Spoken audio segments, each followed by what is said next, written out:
Alright, that parallax effect, this is what most filmmakers want to do to create that space between the foreground and background moving at a different pace. I'll go over the settings I use and the different lenses. If you followed my previous lessons, I think it'll make this video easier to understand because I'm going to have some of the similar settings that I showed you before.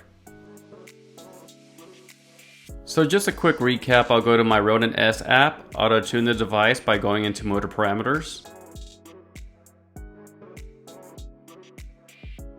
When it's done, I'll tap the Advanced tab, select Strength, and bring the pan, roll, and tilt down. The tilt is usually a little bit higher, so I'll leave it at 5. Remember that this will only control the strength of the joystick, so now let's move back home.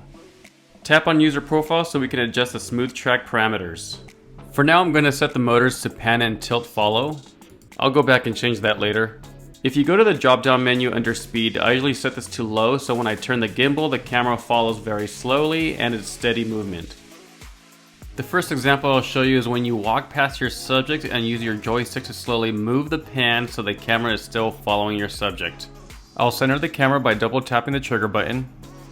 As I walk straight ahead, I'm turning the joystick so the camera follows the subject.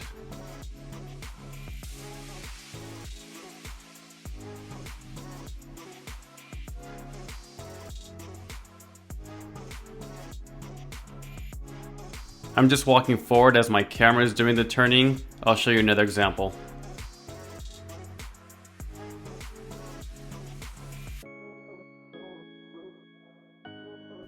Now let's circle around the subject, double tap the trigger button to center the camera. The subject is a little bit lower, so I'm going to tilt down a little bit with the joystick.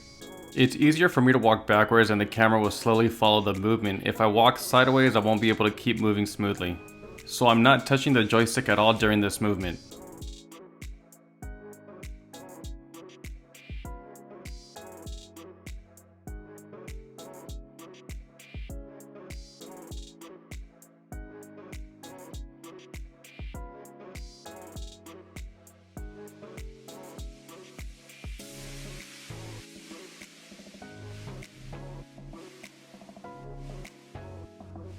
If you notice during my footsteps the camera is kind of bouncing up and down, just pay attention somewhere close to the frame. That's also because we set it to pan and tilt follow.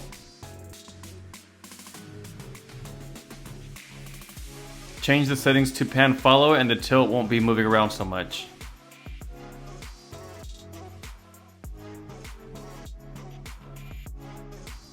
The longer the focal length, the more movement you'll see in the background. I'm using a 28mm lens with this shot. I'll show you the difference with the 85mm lens.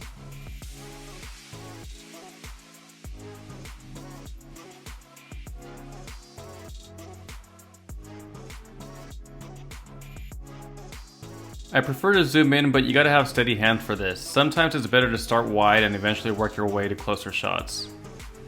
Go ahead and practice this at home. Let me know if you have any questions, and whenever you're ready, I'll see you on the next video.